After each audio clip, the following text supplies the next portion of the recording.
ये कहानी है दो दोस्तों की जो कि एक छोटे से गांव में रहते थे।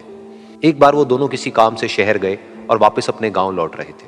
उनके गांव तक पहुंचने के लिए उनको एक घने जंगल से होकर के गुजरना था। और जब वो उस जंगल से गुजर रहे थे तो एक दोस्त को प्यास लगी और वो पानी ढूंढने के लिए रास्ता भटक गए। थोड़ी ही देर बाद शाम हो गई और रात होने ही वाली थी। तो उन दोनों की नजर एक गुफा पे पड़ी जो कि पेड़ों से घिरी हुई थी चारों तरफ से। तो उन्होंने सोचा कि यही जगह ठीक है रात बिताने के लिए।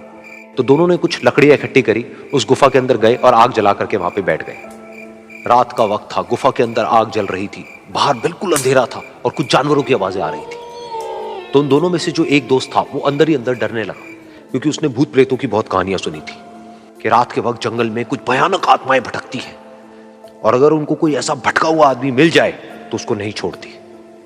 तो जब उसने भूत प्रेतों की बात अपने दोस्त से करी तो उसके दोस्त ने हंसते हुए उससे पूछा कि क्या कभी तूने किसी भूत को देखा है? तो उसने कहा नहीं, मैंने तो नहीं देखा, लेकिन मेरे कुछ जान पहचान के लोग हैं जिन्होंने देखा है। तो उसके दोस्त ने उसको समझाने की बहुत कोशिश करी कि यार ऐसी सुनी सुनाई बातों पर विश्वास नहीं करते हैं, अब तू सो जा और मुझे भी सोने दे, मुझे नींद आ रही है। और इतना कह करके उसका दोस्त वहीं पर लेट गया और थोड़ी देर में सो गया। लेकिन वो जो अंदर से डरा हुआ था वो लेट तो गया, लेकिन उसको नींद नहीं आ रही थी। उसको लग रहा था कि शायद यहां पर कहीं कोई है जो छुप करके कहीं से उसको देख रहा है।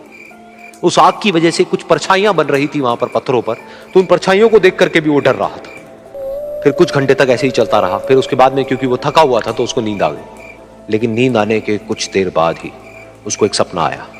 सपने में उसको एक बहुत ही भयानक परछाई उसकी तरफ बढ़ती हुई नजर आई। अब जैसे जैसे वो अंदर से डरता चला जा रहा था, वो परछाई उसके और पास आती चली जा रही थी और बड़ी होती चली जा रही थी। और उस परछाई में एक हाथ उसको नजर आया जिसके बड़े बड़े नाखून थे, और वो हाथ उसकी तरफ बढ़ता चला गया और उसके गले तक पहुंचने ही वाला था कि तभी वो डर करके एकदम से उठा। फिर उसने अपने दोस्त की तरफ देखा जो कि सो रहा था, उसको पकड़ करके जोर से उठाया। फिर उसने अपने दोस्त को बताया कि उसके साथ में क्या हुआ। तो उसका दोस्त फिर हंसने लगा। फिर उसके दोस्त ने उसको कहा, अब अगर दोबारा से तुझे वो परछाई दिखे तो तू वही कहियो जो मैं तुझे कह रहा हूं कहने के लिए। फिर देखते हैं वो परछाई तेरा क्या करती है। तुझे अपने अंदर ही अंदर बोलना है, मैं तुझसे नहीं डरता, सामने आ। तो उसके दोस्त ने वैसा ही किया। थोड़ी देर बाद दोबारा से उसको सपने में वही परछाई नजर आई और वो परछाई धीरे धीरे उसकी तरफ बढ़ने लगी।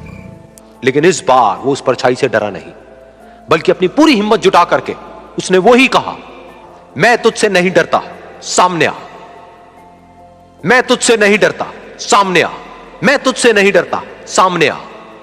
जैसे जैसे वो ये बोलने लगा वो परछाई छोटी होने लगी और उससे दूर होने लगी। वो बोलता रहा, वो परछाई छोटी होती रही और धीरे धीरे वो परछाई दिखनी बंद हो गई।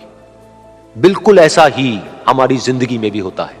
हमारे अंदर जितने भी डर है, उससे हम जितना डरते हैं हम उतना ही छोटे होते चले जाते हैं और वो डर उतने ही बड़े होते चले जाते हैं। लेकिन अगर हम अपने अंदर के डरों से नहीं डरते हैं और उसका सामना करते हैं तो दुनिया का ऐसा कोई भी डर नहीं है जो कि हमें डरा पाए।